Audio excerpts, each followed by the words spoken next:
Bonjour à tous et à toutes. Merci d'être présents ce matin pour parler de leadership. Alors, aujourd'hui, ce dont on va parler, évidemment, c'est de la notion d'un dirigeant inspirant. Vous avez tous vécu l'expérience d'une entreprise dans laquelle vous rentrez parce que vous adorez cette entreprise et malheureusement, vous trouvez que le dirigeant, lui, n'incarne pas ce que vous veniez rechercher dans l'entreprise. Et c'est souvent, en fait, pour cette raison qu'on va quitter une entreprise. On dit souvent, voilà, on rentre pour la boîte et on part pour son manager ou son dirigeant. Et l'idée aujourd'hui, c'est justement de voir comment est-ce qu'à l'inverse, il peut y avoir des dirigeants qui vont vous faire rester dans une entreprise dont vous seriez peut-être parti.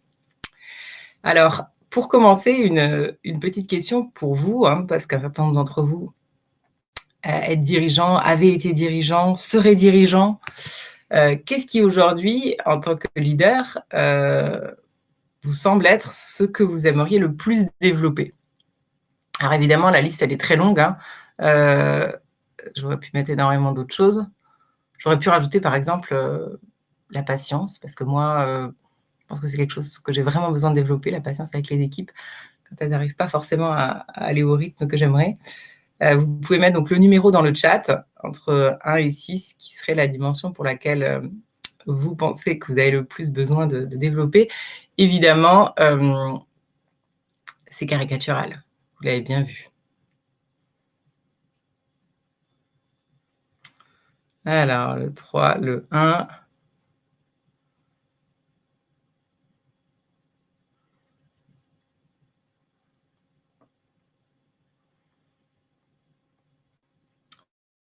Beaucoup le 6. Très bien, je vois qu'on a beaucoup de gens ici qui aiment ronger leur os. Alors, je voudrais d'abord, avant de re-rentrer dans le vif du sujet, ok, on va pas mal parler de ce lâcher-prise alors, parce que c'est vraiment au cœur en particulier de la croissance d'une entreprise, cette notion de lâcher-prise. Donc d'abord, je m'appelle Hélène de Saint-Front et je suis harmoniste d'entreprise, c'est-à-dire que nous, notre métier, c'est un peu comme un accordeur qui a un instrument extraordinairement complexe avec énormément de notes différentes.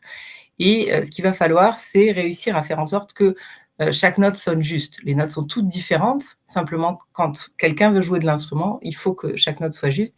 Et pour ça, ce qui est important, c'est de construire un diapason, c'est-à-dire d'avoir un référentiel commun autour duquel on peut vérifier si on est ou non en harmonie. Et c'est vraiment ça qu'on cherche à instaurer au sein des entreprises avec lesquelles on travaille, c'est cette notion d'harmonie, c'est-à-dire de cohérence, d'alignement.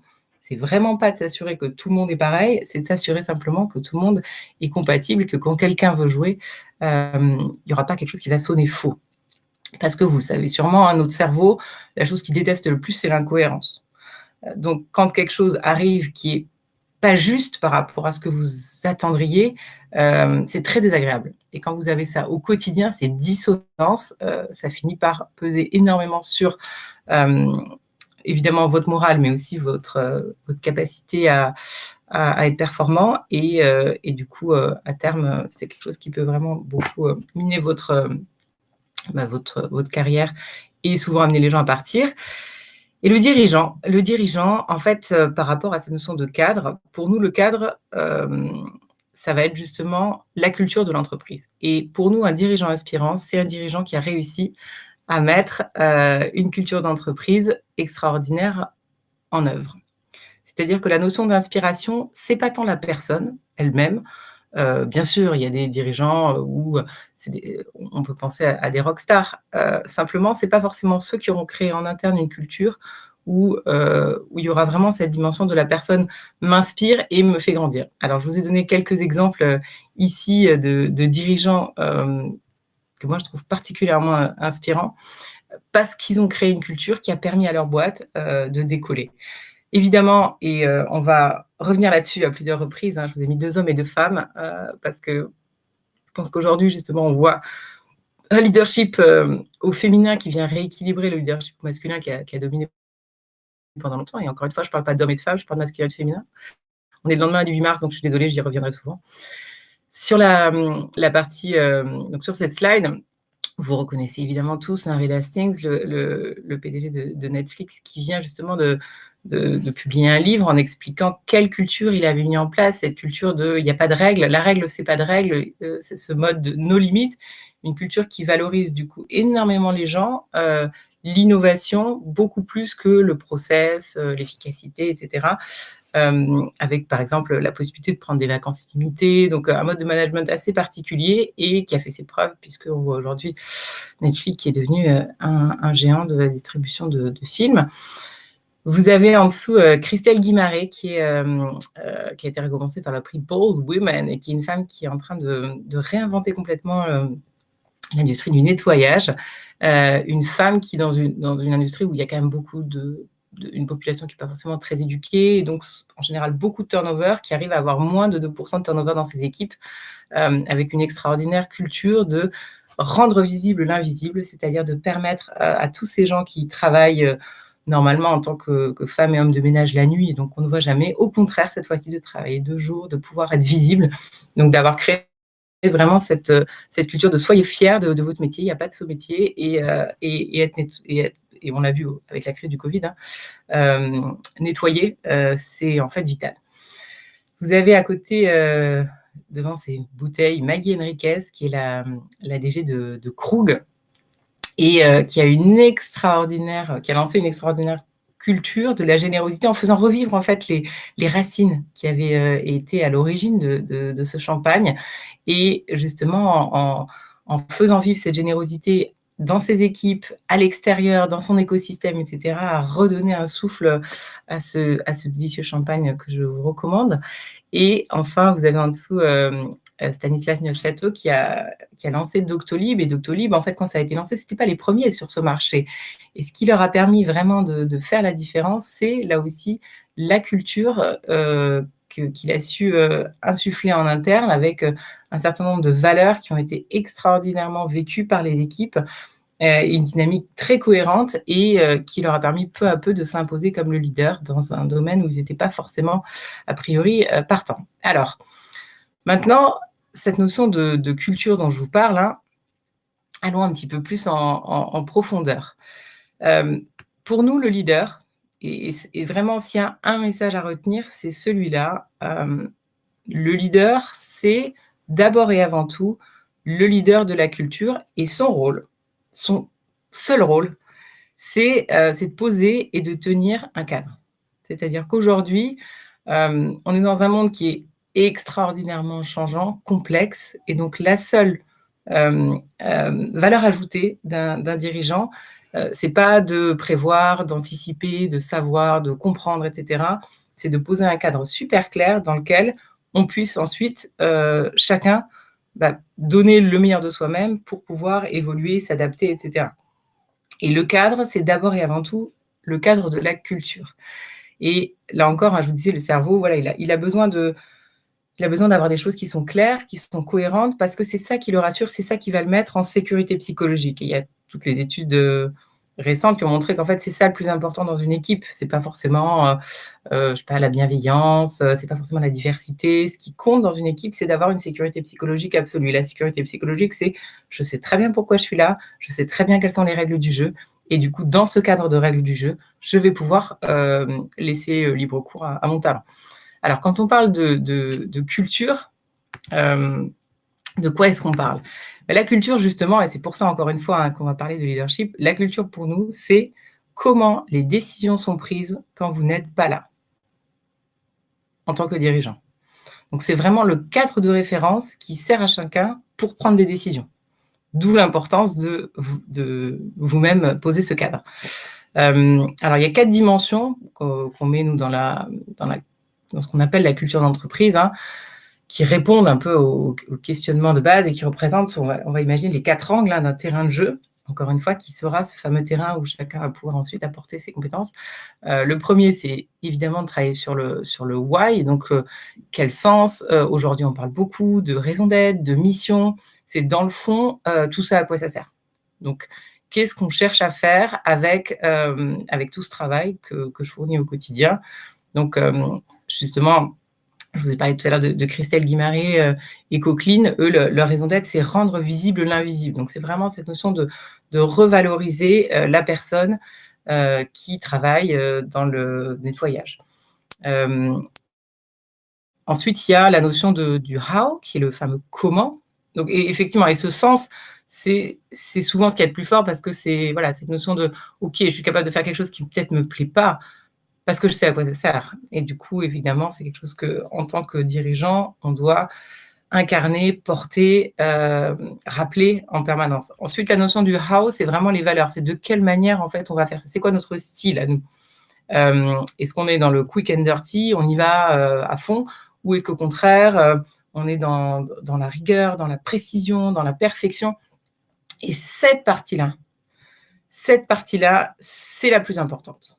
C'est-à-dire que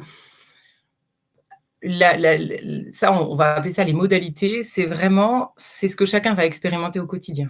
Et là, s'il n'y a pas un alignement, c'est quelque chose qui peut être vraiment dramatique, c'est-à-dire qu'il va y avoir des gens qui vont rentrer parce que la finalité leur plaît, parce qu'ils se disent oui, moi aussi, je veux contribuer, je sais pas, à rendre la vie meilleure, je veux contribuer à. Mais simplement, si les modalités sont pas alignées avec eux, s'ils sont pas dans le bon tempo, par exemple, tout simplement, on va très très très très vite. Si quelqu'un est pas là-dedans, il va souffrir énormément. Donc, il va en plus se culpabiliser parce qu'il veut absolument contribuer à la cause. Et donc, c'est vraiment important, vous, en tant que dirigeant, de bien travailler ce comment et donc de bien poser des valeurs qui sont vécues, qui sont quelque chose. Et c'est OK de dire on est des perfectionnistes. C'est-à-dire qu'il y a vraiment un travail d'authenticité, de se dire il faut partir de ce que vous êtes en tant que leader, parce qu'il y a plein d'études qui ont montré quand il y a un changement de CEO, il y a une inflexion des valeurs, parce que naturellement, vous arrivez avec un certain nombre de valeurs que vous ne pouvez pas ne pas incarner. Donc, c'est pour ça que c'est très important de les expliciter et de dire, voilà, c'est comme ça qu'on travaille, en fait. C'est comme ça qu'on travaille parce que c'est ça qui est important pour nous.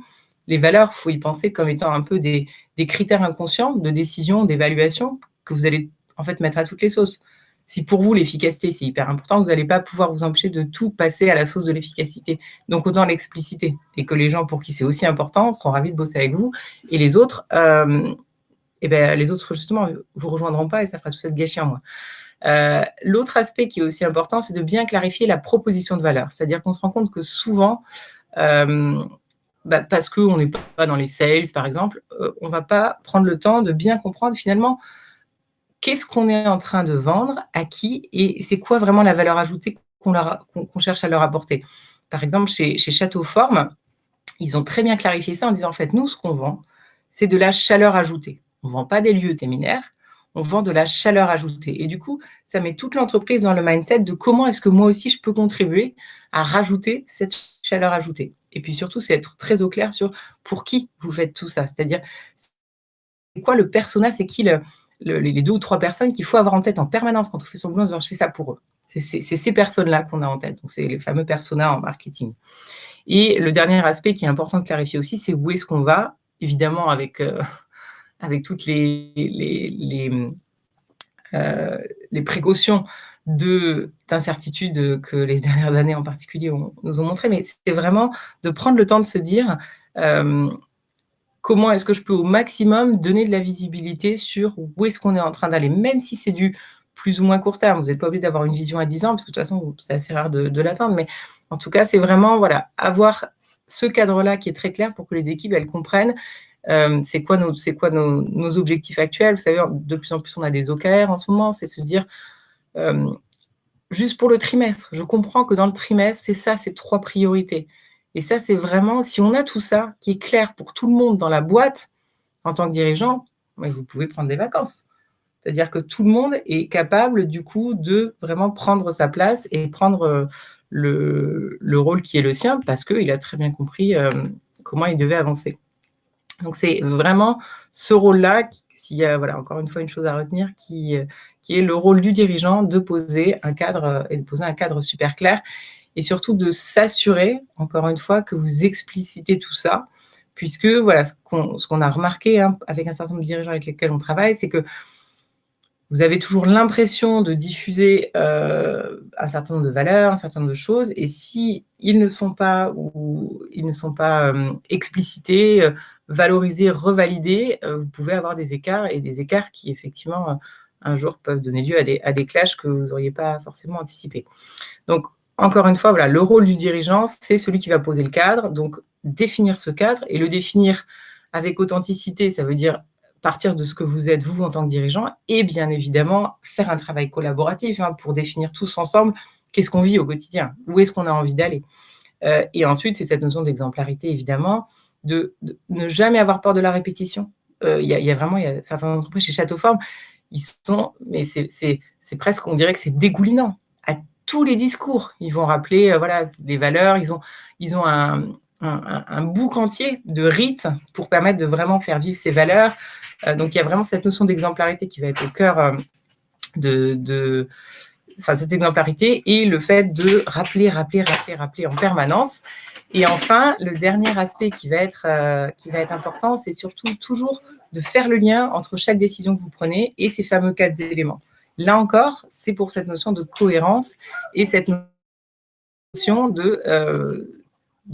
d'ancrage en fait de cette culture pour que les gens comprennent, ok, c'est devenu en fait notre boussole. Et votre but ultime, c'est évidemment que ces dimensions culturelles deviennent la boussole de décision de chacun dans l'entreprise. Pourquoi ? Parce que du coup, vous, en tant que dirigeant, vous avez beaucoup moins de décisions à prendre. Donc effectivement, comme Justine le dit, vous pouvez vous poser un certain nombre de questions. Comme sur cette dimension de tenir le cadre, pardon, poser le cadre, c'est très important, c'est-à-dire définir ce cadre, mais ce qui est le plus important, c'est de le tenir. Et de le tenir, il y a 2 dimensions. La première, c'est évidemment que ce cadre se retrouve dans toute l'entreprise, c'est-à-dire c'est vraiment ce travail de mise en cohérence très fin, de se dire, OK, on a posé ça, donc ça, c'est nos valeurs. Très bien. Bon. Donc, première étape, comment faire en sorte que nos valeurs, elles soient vécues partout dans l'entreprise. Donc, comment, en tant que dirigeant, je m'assure que chacun ait et fasse l'expérience de ces valeurs depuis la secrétaire à l'accueil, le gars dans l'usine, la personne dans le call center, etc.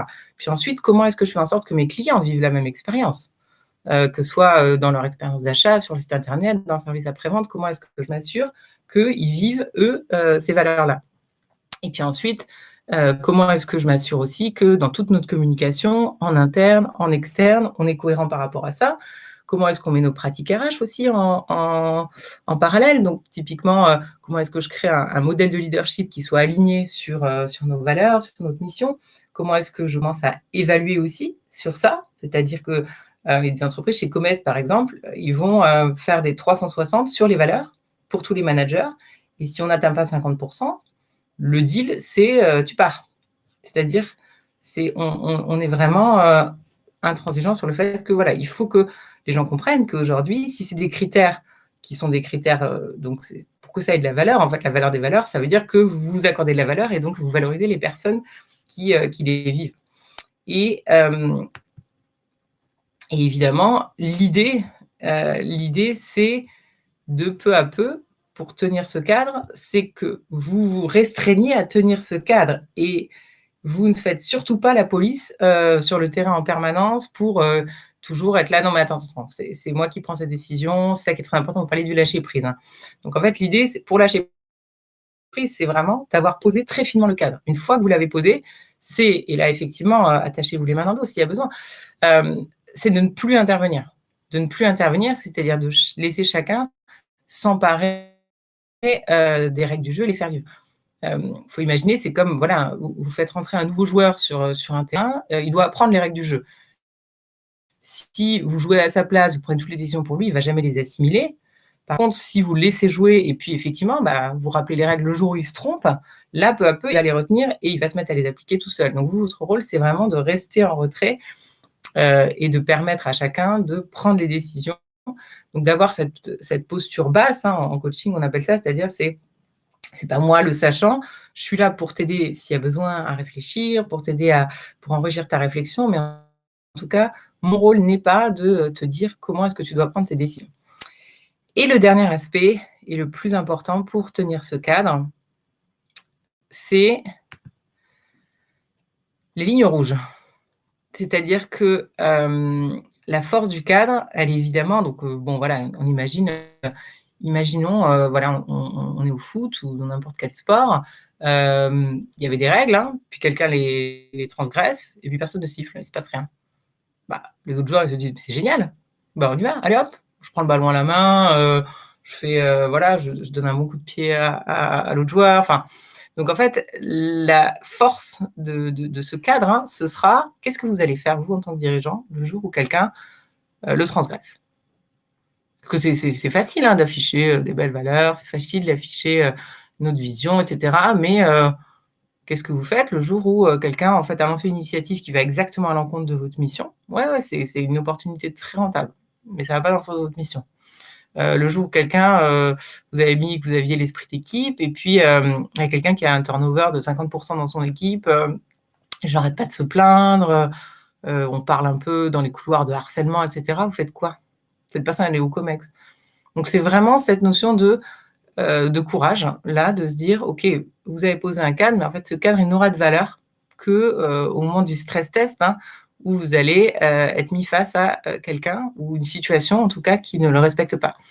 Et donc être capable de dire non à ce qui n'est pas nous, c'est ça, en fait, qui va donner toute la force, à ce cadre. Donc vous n'êtes pas tous obligés de faire le comme chez Netflix, un keeper test où chaque, salarié est évalué annuellement, pour savoir s'il reste ou s'il sort. Évidemment, en France, c'est un petit peu plus compliqué. Mais en tout cas, cette notion d'évaluation des gens par rapport aux valeurs et d'avoir surtout écrit dans une sorte de charte, de manifeste, de c'est quoi les lignes rouges? Qu'est-ce que ça veut dire quand on ne vit pas, la valeur, par exemple? Ça veut dire quoi? Et d'écrire ça très, très, très concrètement avec des comportements pour que les gens sachent, voilà, s'il y a ces comportements, une fois, on se fait rappeler à l'ordre, 2 fois, ça commence à chauffer et 3 fois, c'est terminé. Et vous serez toujours beaucoup plus respecté pour avoir peut-être été un peu sévère par rapport à quelqu'un, mais en tout cas montrer qu'il y a une forme, d'intransigeance. Et par rapport aux valeurs aussi et par rapport à votre mission, c'est, montrer que vous êtes prêt à faire des sacrifices pour ça.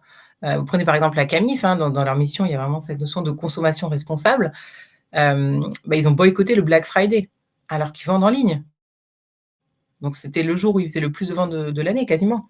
Ils ont décidé de boycotter le Black Friday. Bah, effectivement, ce jour-là, donc ils ont fermé le site, en mettant: «On boycotte le Black Friday parce qu'on veut pas cette consommation de masse». Et en fait, sur les mois qui suivent, ils ont tellement augmenté leurs ventes que finalement, ils en ont fait autant.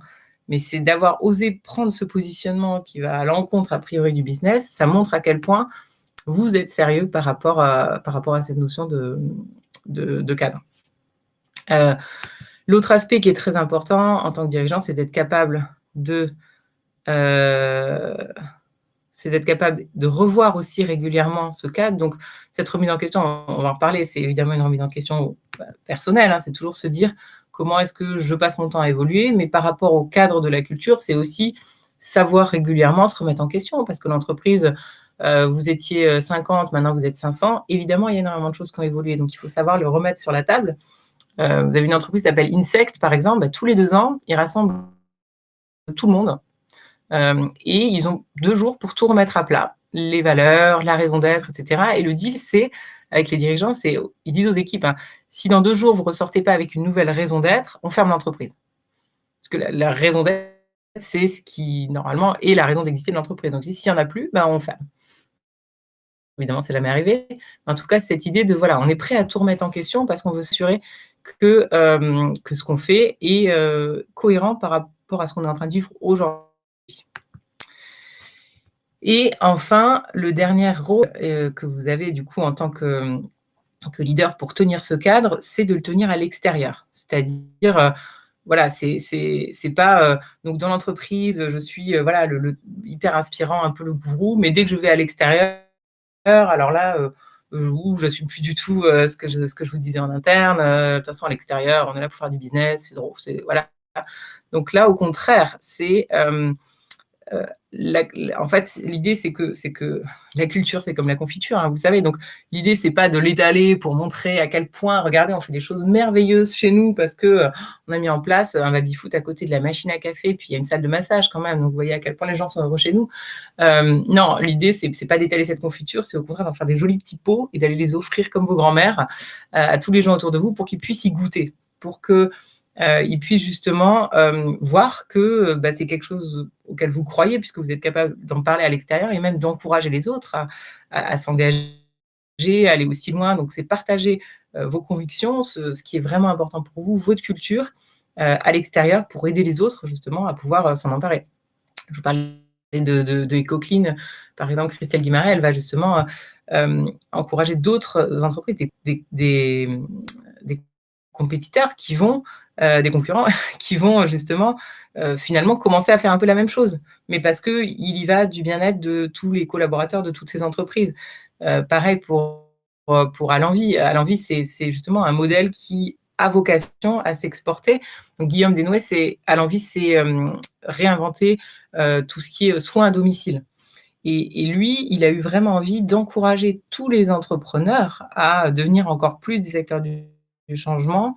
Et donc, c'est vraiment cette logique de l'open culture, de dirigeants qui vont représenter leur entreprise au sein de l'écosystème pour montrer justement à quel point ces valeurs qu'ils portent, cet engagement, cette mission, c'est quelque chose qui les anime et qu'ils ont justement envie d'amener encore plus les autres à cheminer dans la même direction. Et ça, justement, en termes d'inspiration, en interne, c'est quelque chose de très fort. Évidemment, l'idée, c'est à terme en faisant ça, vous encouragez aussi l'ensemble de vos collaborateurs à en faire de même. Et qu'eux aussi aient cette fierté et cette joie d'aller représenter à l'extérieur, non seulement l'entreprise en elle-même, mais toute la culture et donc les valeurs et la mission qu'elle véhicule. Je voulais quand même, et ça je ne peux pas m'en empêcher, vous faire un petit laïus sur le leader d'aujourd'hui. Je ne peux pas la rater parce qu'encore une fois, on est le lendemain du 8 mars. Ce qu'on observe aujourd'hui de plus en plus, c'est, on va dire, la montée du côté féminin. Donc là, au-delà de évidemment, la première chose qui est le biais culturel de votre entreprise, et ce qui est important, c'est d'être le dirigeant adapté à la culture de votre entreprise. Donc, il n'y a pas de leader type. Il y a maintenant, ceci étant dit, il y a aujourd'hui un certain nombre de valeurs qu'on voit émerger dans la société, qui sont des valeurs dites féminines. Et encore une fois, quand je parle de féminin masculin, je ne parle pas de femmes et d'hommes, je parle du côté féminin et du côté masculin qu'on a chacun tous les deux. Je mets plein de pincettes parce que je sais que c'est un sujet très, très, très sensible. Maintenant, globalement, dans le monde des dirigeants, on nous a appris, à nous les femmes en particulier, à grand renfort de formation, à surdévelopper le côté masculin, c'est-à-dire le côté guerrier, le côté contrôle, rationnel, assertivité, l'intellect, la compétition, etc. Et encore une fois, c'est extrêmement utile. C'est très utile dans énormément de situations. Il faut absolument avoir ce côté-là. Maintenant, on se rend compte aujourd'hui que ça ne suffit pas. Que le monde, justement, qui est de plus en plus complexe, incertain, etc., nécessite en fait de mobiliser de l'intelligence collective et qu'un dirigeant complet doit, du coup, se connecter beaucoup plus à sa part, entre guillemets, qu'on peut appeler féminine, vous l'appelez comme vous voulez, ou à son yin, ou qui est ce côté beaucoup plus créatif, intuitif, le côté émotionnel. Et puis, ce lâcher-prise, en fait, on va voir ce qui va arriver parce que c'est impossible de savoir. Et donc, au contraire, on est dans l'accueil, dans l'ouverture et puis dans l'adaptation et dans cette notion beaucoup plus d'intériorité, d'écoute, de changement. On pourrait presque parler de spiritualité, en tout cas, sur cette notion de sens, d'engagement. Donc, il y a de plus en plus ce type de leader qui est en train d'émerger, ou en tout cas qui va de plus en plus être médiatisé. Donc, j'espère que bientôt, il va y avoir des formations de leadership exclusivement pour les hommes, puisque finalement, il y en a eu énormément que pour les femmes, pour nous expliquer à comment devenir de meilleurs leaders masculins. J'espère que bientôt, on aura l'inverse. Et je vais vous détailler juste quelques-unes de ces dimensions. D'ailleurs, dans certaines entreprises où ils avaient fait des formations de leaders que pour les femmes, maintenant, ils se sont rendus compte que, bizarrement, il y a de plus en plus d'hommes qui y venaient. Parce que justement, il y avait un côté leadership au féminin et les hommes se sont dit, mais en fait, moi, j'aimerais bien apprendre un certain nombre de choses qu'elles font. Alors, donc en particulier, bon là, je vais aller très vite parce que, entre guillemets, c'est du connu pour vous. Un aspect qui est important, c'est cette notion d'authenticité, de vulnérabilité, c'est-à-dire quand vous rencontrez quelqu'un, évidemment, si vous déballez son CV au bout de 5 minutes, vous avez envie de changer d'endroit. Je parle d'un temps, vous savez, où vous pouviez rencontrer des gens physiquement à un cocktail, un truc qu'il y a 1 an ou 2, on vivait encore. Par contre, si la personne, elle commence à vous parler en vous disant: Moi, je crois que dans le monde du travail, si on savait tous mieux s'engueuler, la vie serait beaucoup plus simple. Et là, c'est passionnant. Vous dites: Ah, génial. Ça, c'est une conviction. Là, il va y avoir un débat intéressant. Donc, vous avez envie de lui parler. Donc, l'idée, c'est d'être authentique et d'afficher vos convictions. C'est ça qui permet effectivement beaucoup plus rapidement aux gens de se positionner. En positif ou en négatif, et c'est OK. L'idée, c'est simplement de ne pas perdre du temps en étant sur on reste sur le personnage qu'on est censé jouer et on oublie d'être ce qu'on est finalement, parce qu'encore une fois, vous ne pouvez pas empêcher inconsciemment, vous ne pouvez pas vous empêcher de le diffuser. Et puis sur la partie vulnérabilité, tiens, je vais faire un petit sondage. Qui a vu le TED Talk de Brené Brown qui s'appelle The Power of Vulnerability?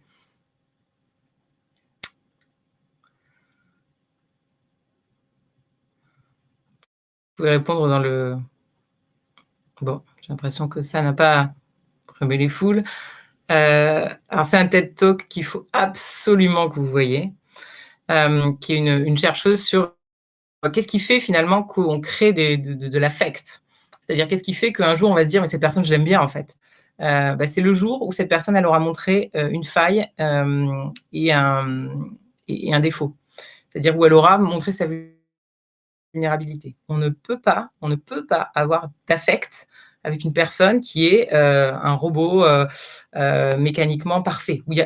Donc le mythe de la personne parfaite, et nous en tant que femmes, on peut vous dire qu'on nous l'a bien rabâché, c'est en fait complètement contre-productif parce que ça crée des relations en fait distantes. Et donc, si vous voulez créer vraiment de la confiance, que les gens se sentent complètement à l'aise avec vous, il faut absolument montrer de la vulnérabilité. Aujourd'hui, c'est vraiment clé, cette notion de vulnérabilité, c'est-à-dire c'est montrer vos imperfections, montrer vos doutes, montrer vos erreurs. Et c'est ça, en fait, qui fait que, évidemment, à l'inverse, et c'est ça que vous cherchez. Ouais, voilà, il y a quelqu'un qui vient de mettre merci Muriel pour avoir mis le lien. Donc, montrez ce que vous êtes. Pleinement, et c'est là aussi que vous permettrez aux gens évidemment d'afficher leur vulnérabilité. Et on sait que cette notion de wholeness, de pouvoir être totalement soi-même, c'est aussi une des clés de réussite de n'importe quelle équipe. Tout ce qui est reconnaissance, gratitude, évidemment, on n'est pas aux États-Unis, donc c'est pas quelque chose qui est très facile, mais c'est vrai qu'on se rend compte que de la gratitude, de la joie, du merci, ça change tout. J'ai une amie qui a rejoint une entreprise juste parce que, alors qu'elle hésitait encore, le futur dirigeant l'a appelée. Vous ne la connaissez pas. Il lui a dit: Écoutez, j'ai appris que vous étiez intéressé pour nous rejoindre. Je voulais juste vous dire bienvenue. Pour ce mot, bienvenue, elle y allait tout de suite. Elle dit: ça m'est jamais arrivé. Donc, c'est vraiment un petit mot, une marque d'attention, une reconnaissance. Ça va faire toute la différence. Et évidemment, pourquoi aussi je vous dis ça, la reconnaissance, il faut quand même savoir que c'est un besoin psychologique primaire, au même titre que la stimulation. On a tous besoin de stimulation intellectuelle et on a tous besoin de reconnaissance. Si vous ne la donnez pas en tant que dirigeant, cette reconnaissance, c'est très simple. On a tous des mécanismes extraordinaires pour mettre en place des jeux psychologiques pour venir l'extorquer. Et si vous rentrez dans ce jeu psychologique, j'espère que vous aurez un bon coach pour vous en sortir ensuite. Donc, c'est voilà, vraiment, on n'en mettra jamais assez. La notion de alors, Jean-Paul, on est en train de passer d'une extrême à l'autre. Oui, c'est un peu vrai. On est en train de passer d'un leadership qui était effectivement dans le rationnel, le non émotionnel, la performance et le côté presque machine à une dimension... Et il ne faut pas tomber dans le travers du bisounours non plus, on n'est que dans la bienveillance, dans le etc. Encore une fois, moi, ce dont je vous parle, c'est d'équilibre. Il faut les deux. Il faut savoir alterner des moments où on est dans l'efficacité, où on avance, et où effectivement, on peut être dans la performance, on peut être dans la compétition, il y a des appels d'offres à gagner, et en même temps, on sait créer cette sécurité psychologique extraordinaire au sein des équipes, cette vulnérabilité et cette capacité de créer une dynamique collective et d'adaptation qui fait que derrière, on peut aussi s'adapter à tout ce qui était imprévu, qui va forcément nous arriver. Là, vous avez la notion de confiance. Donc, vous connaissez sûrement le mythe de Pygmalion. Donc, l'idée, c'est en fait le concept de prophétie autoréalisatrice que si vous êtes persuadé que quelqu'un est nul, et avec nos stéréotypes, nos jugements, l'incompréhension du mode de fonctionnement des autres, la comparaison à soi, dans 90% des cas, c'est souvent ce qu'on a tendance à penser de quelqu'un qui n'est pas comme nous, vous allez inconsciemment programmer cette personne pour qu'elle échoue. Et ça, c'est éprouvé 10 000 fois. Ça s'appelle l'effet golem. Et donc, en fait, ce qui est terrible, c'est que ça va vous donner raison et donc ça va renforcer encore ce mécanisme-là. La bonne nouvelle, c'est que l'effet inverse, qu'on appelle l'effet Pygmalion, existe aussi. Si vous êtes persuadé que quelqu'un va réussir et que vous lui donnez toutes les chances, vous lui accordez aveuglément votre confiance, il y a énormément de chances que cette personne réussisse. Donc, dans les deux cas, vous aurez raison. Maintenant, la question, c'est quel côté vous allez choisir. Bon, la complexité, la systémie, etc., voilà, vous l'aurez bien compris, aujourd'hui, on est obligé d'être un leader, du coup, dans le collectif, puisque il faut gérer plein de choses en même temps, hein. De ce côté un peu féminin, on nous a dit qu'on avait la capacité à gérer plein de plans différents, maintenir le lien entre différentes sphères, switcher très vite, s'adapter à des circonstances qui sont en mouvement perpétuel et toujours avoir cette approche du système. Donc, on n'est pas sur on traite le symptôme, on regarde le système, on prend du recul et on se demande, mais finalement, où est vraiment le problème. Et cette approche systémique, c'est vraiment quelque chose qui est indispensable maintenant en tant que dirigeant. Je pense que je vais m'arrêter là parce que le reste, évidemment, ce sera beaucoup plus du classique. Donc, le lâcher prise, je voudrais juste, et je pourrais vous partager le lien de cet article, la notion de letting go of your ego. C'est-à-dire que vous avez parlé du lâcher prise. En fait, le lâcher prise, ce qui est super difficile, c'est encore une fois, on va revenir à l'ego et à cette notion de, on aime bien mettre son nom sur quelque chose qu'on a construit et on aime bien aller jusqu'au bout de la construction. En fait, là, dans cet article, c'est une dirigeante de start-up américaine qui ont énormément grossi et ce qu'elle dit, la clé, c'est d'être capable. Vous savez, vous vous rappelez du poème de Kipling, si tu peux voir en un instant détruire l'ouvrage de ta vie et sans un soupir te mettre à rebâtir. Il s'agit en fait de ça, c'est-à-dire il s'agit d'être capable de totalement dissocier votre rôle et les réalisations concrètes que vous êtes en train de faire. Cette notion de bébé, etc. C'est le bébé, ok, ça peut être la boîte en général, mais en tout cas, les projets que vous faites, il faut vraiment les mettre de côté en termes de réalisation. C'est-à-dire, elle, tout son article, c'est quand vous commencez à construire une tour, en tant que dirigeant, votre boîte, elle avance tellement vite que ce qu'il faut savoir faire, c'est laisser complètement tomber cette tour, la donner même à quelqu'un d'autre qui va la prendre. Ça veut dire que c'est lui qui va la terminer, qui mettra le chapeau, le drapeau en haut, etc., qui fera l'inauguration, qui coupera le ruban. Ce sera lui. Mais vous allez du coup dégager du temps pour aller construire une tour encore plus haute et encore plus belle. Donc, c'est vraiment ce principe. Chez Château Forme, ils ont même mis ça dans leurs valeurs. Hein, c'est pas d'attribution, de la contribution. C'est-à-dire, c'est vraiment, on est là pour faire une partie du job et c'est OK de se dire, quelqu'un d'autre va le terminer. Et l'idée, c'est vraiment, vous, en tant que dirigeant, de modéliser ça pour permettre à chacun de le faire dans vos équipes parce que, encore une fois, c'est la clé de la croissance. C'est impossible de croître si chacun veut rester absolument sur son projet jusqu'au bout. Ça va trop vite. Donc, il faut vraiment être capable de commencer un truc et puis de passer la main. Et ça, c'est vraiment la dynamique de base de l'intelligence collective, hein, pour ceux qui ont contribué à des World Café, par exemple. On commence à écrire des idées et puis tac, 15 minutes, c'est fini, on change de table. Nos idées, elles restent là et quelqu'un d'autre va les reprendre et va les développer. Et c'est OK. Parce que c'est ça, justement, qui permet en très peu de temps de pouvoir très rapidement avoir, évidemment, plusieurs points de vue qui vont se mettre autour de la table et qui vont, du coup, vous permettre de réussir et d'enrichir vos projets. Bon, ça, c'est les effets du collectif, l'idée de énormément mettre en place l'intelligence collective. Et puis, finalement, voilà, toute cette culture du coaching, du feedback, d'être capable de se dire les choses. Il y a une pratique que j'adore, c'est les walking talks. Si vous avez 2 personnes qui ne s'entendent pas dans votre équipe, ou vous avez un problème avec une personne, vous dites, OK, vous avez 10 minutes pour faire le tour du pâté de maison en marchant. Et la seule contrainte, c'est que vous devez parler de tous les sujets que vous évitez d'évoquer ensemble, l'un avec l'autre. Alors évidemment, ça m'a un peu mal à l'aise au début, mais vous dites, allez-y, vous avez 10 minutes. Et en fait, ça libère vachement et ça aide à exprimer les choses. Parce que ce n'est pas toujours facile, il y a beaucoup de non-dits dans une entreprise, donc c'est obligé à libérer la parole et à prendre le feedback positif et un peu difficile. La slide précédente, la culture du coaching et de l'adaptabilité.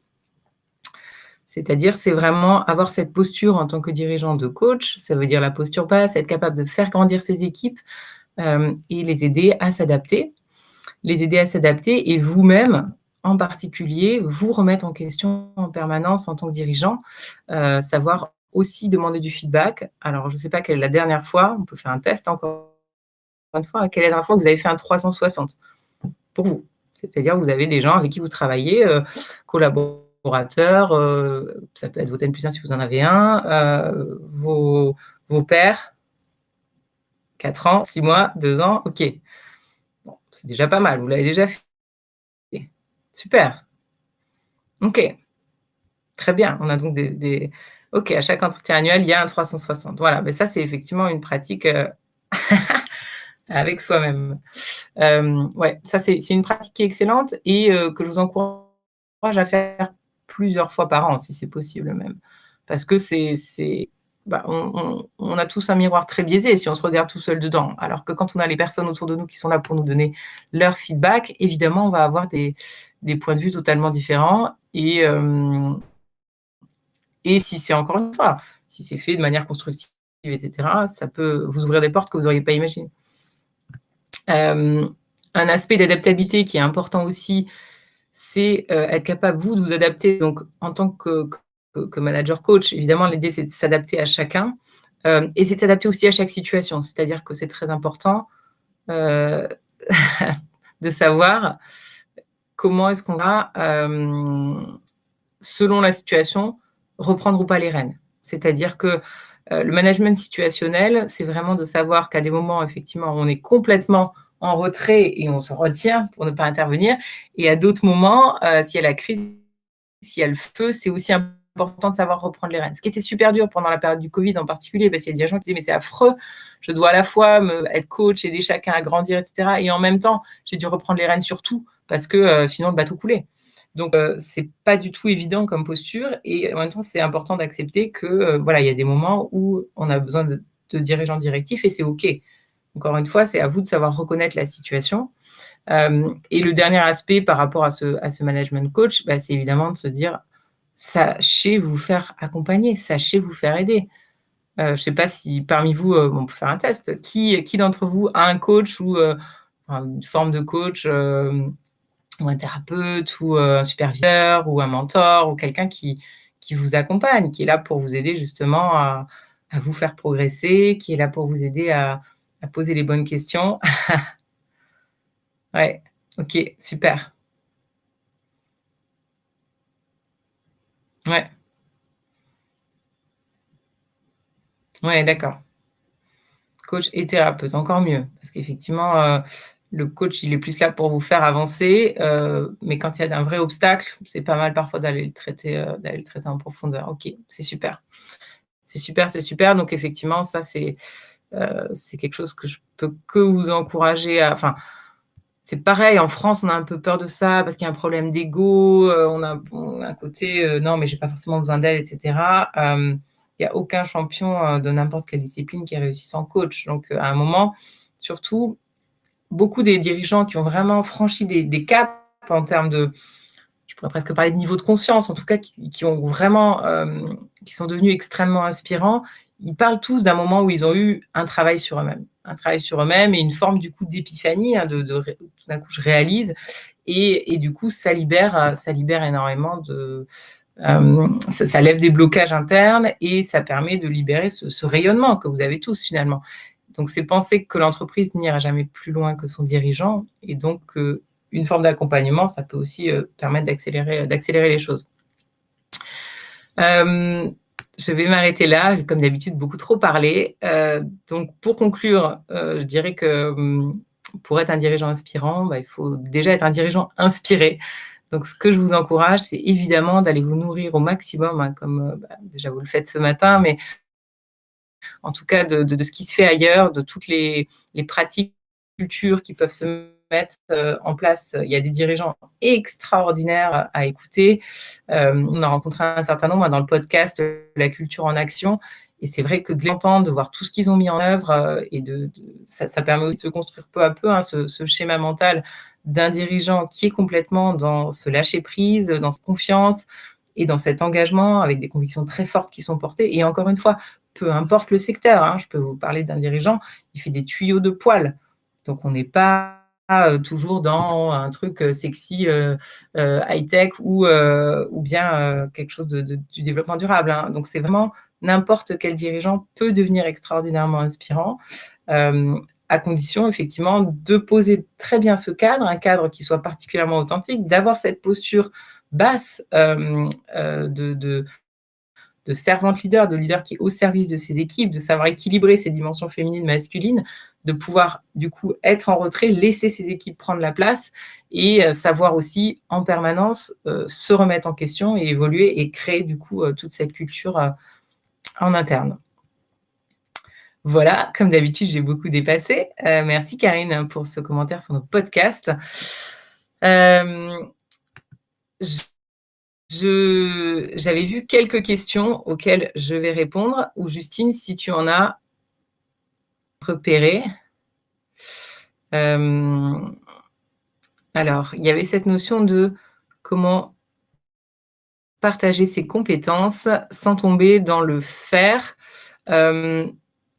Pour partager ses compétences, je dirais, pour pas tomber dans le faire, faut faire. Alors, c'est-à-dire, si on veut partager ses compétences, oui, il peut y avoir du shadow mentoring. Enfin, c'est pas un problème si vous avez un dirigeant qui regarde comment vous faites. Maintenant, vous savez tous, hein, vous avez beau regarder quelqu'un danser, vous apprendrez pas forcément la choré, ou alors il faut être à un très haut niveau. Par contre, vous la faites une fois, 2 fois, puis ça commence à rentrer. Enfin, pour certains. Donc, il y a effectivement cette notion de mettre les mains à la pâte, mettre les gens en situation. Il y a une entreprise incroyable là, qui s'appelle La Ruche qui fourmille, et son dirigeant, c'est vraiment, lui, il prend des gens mais qui n'ont jamais fait il les sent, quoi. Il dit, celui-là, je sens qu'il serait un bon manager. Il va les mettre à la tête d'une business unit. Vas-y, c'est toi qui es en charge de ça maintenant. Et les gens paniquent complètement. Et puis, ils sentent tellement cette confiance que finalement, et lui leur dit, OK, de quoi tu as besoin? Il dit, je ne m'y connais pas du tout en compta. Très bien, hop, formation sur la compta. Et puis, peu à peu, du coup, les gens, voilà, les obstacles sont levés les uns après les autres et ils finissent par prendre le poste qui a été donné. Donc, c'est possible de faire grandir chacun sans faire vous-même, à condition d'avoir le courage de les laisser faire et se planter, parce que forcément, ils vont se planter. Est-ce qu'il y a une différence de méthode pour les entreprises en création? Construire les valeurs autour de celles portées par le fondateur? Quelle durée pour les ancrer? Oui, dans les entreprises en création, moi, je dirais qu'il faut un cadre qui ne soit pas trop ferme parce que, en fait, tout va tellement évoluer. Donc, quelques valeurs, une conviction, peut-être une raison d'être qui soit vraiment complètement celle portée par le fondateur, bien sûr. Et puis, revoir ça tous les ans ou tous les 2 ans au fur et à mesure que l'entreprise grandit parce que ça va très vite évoluer. Si vous passez de 5 à 50, déjà, la culture, elle aura forcément bougé. Donc, il faut ancrer ça dès le départ avec une sorte de manifeste et puis le partager, encore une fois, en ayant un fondateur qui est l'ambassadeur. Et puis, peu à peu, en rendant chacun aussi ambassadeur de ça, pour que chacun dans l'équipe, quand il rejoint la petite équipe, s'en fasse le porte-voix. Alors, je redescends sur les valeurs. Donc, sommes-nous obligés de nous aligner complètement à la culture d'entreprise? Alors, s'aligner complètement, ce serait ce serait pauvre, parce que si tout le monde est parfaitement aligné, il y a cette notion de on est tous au même niveau et c'est pas enrichissant du tout. Donc, ce qu'il faut, c'est vérifier que vous êtes compatibles. C'est toujours cette notion de compatible. Vous n'avez pas à être des clones, mais vous avez à être compatibles. C'est-à-dire que s'il y a une des valeurs de l'entreprise qui vous dérange, alors ça va être super compliqué. Et en fait, vous ne pouvez pas vous aligner à la culture de l'entreprise. C'est soit vous la vivez, soit vous ne la vivez pas. Enfin, elle est là ou elle n'est pas là, mais on ne peut pas s'aligner. C'est-à-dire, imaginons qu'il y ait une valeur de rigueur et de précision qui soit hyper importante dans cette entreprise, vous ne l'avez pas. Donc, soit effectivement, vous l'avez un petit peu, donc vous faites un effort, et là, ça marche. Soit c'est quelque chose que vous n'avez pas du tout, et même ça vous dérange. Là, il faut laisser tomber. Donc, je dirais que le vrai travail, c'est de se dire, être honnête avec soi-même sur est-ce que vraiment cette culture, elle est compatible avec ce que je suis? Est-ce que je ne suis pas en train de me mentir à moi-même en faisant genre oui, mais si, c'est hyper important pour moi. Non, en fait, si ce n'est pas vous, et c'est OK. Par contre, en tant que dirigeant, si on rejoint une boîte qui a déjà une culture très, très forte et qu'on n'a pas un certain nombre de ces éléments-là, là, c'est compliqué. Ouais, voilà, Muriel, une culture, on y adhère ou pas, il faut changer de crèmerie. Exactement. Pour lâcher prise, est-ce qu'il faut se voir en tant qu'expert du sujet? Non, au contraire. Au contraire. Pour lâcher prise, il faut avoir confiance en quelqu'un d'autre sur le fait qu'il soit encore plus expert que vous. J'en sais rien, c'est souvent le cas, par exemple, avec un CTO. Vous savez pas écrire une ligne de code et vous lui faites complètement confiance là-dessus parce que vous dites: «De toute façon, moi, je comprends rien au code, donc vas-y, je te fais confiance, tu feras du mieux que tu peux». Moi, je t'ai donné le cadre justement et hem et du moment que tu restes dans ce cadre, je te fais 100 confiance. Donc heu et avec ces équipes, c'est pareil. Il faut avoir cette vulnérabilité de se dire, «Je suis pas forcément meilleur que vous et j'espère que vous allez rapidement être meilleur que moi et c'est pour ça que je pourrais vraiment vous faire confiance». C'est-à-dire que si c'est vous, de loin, le plus expert, c'est vachement compliqué parce que ça veut dire que vous avez forcément les meilleures réponses. Vous avez forcément, les bonnes solutions, vous êtes forcément meilleur qu'eux et en fait, c'est ce postulat de réussir à se dire: «Sur certains aspects, ils peuvent être meilleurs que moi», donc trouver les sujets sur lesquels ils peuvent être meilleurs que vous et là, vous pourrez lâcher prise.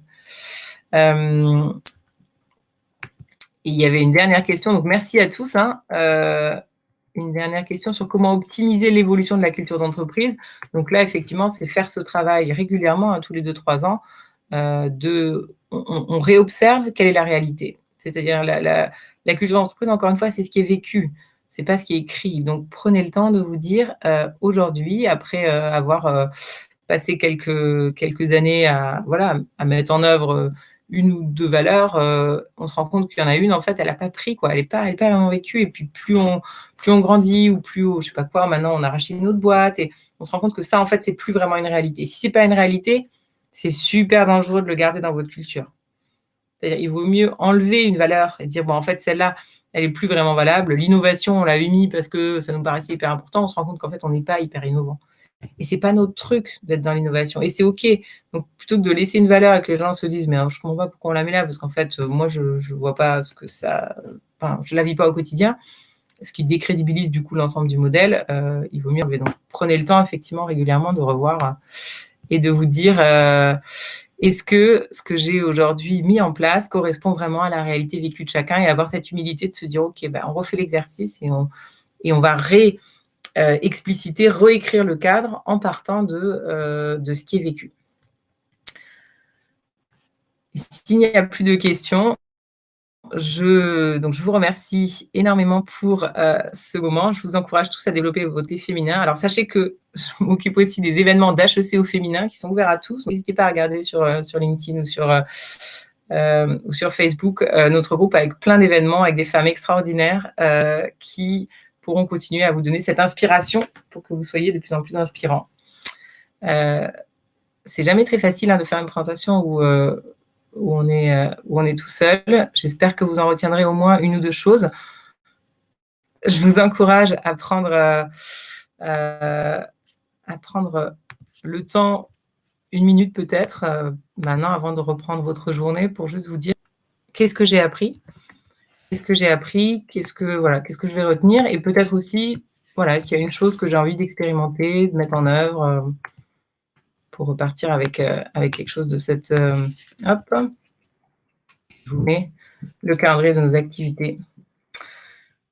Je vous recommande en particulier la conférence qui aura lieu, le 17 mars sur la sagesse chinoise et comment ils ont une approche totalement différente, justement beaucoup plus entre guillemets «féminine», de la crise et de l'incertitude, par une femme extraordinaire qui s'appelle Christine Cailleul. Voilà. Merci beaucoup à vous tous et j'espère que vous passerez une très bonne journée.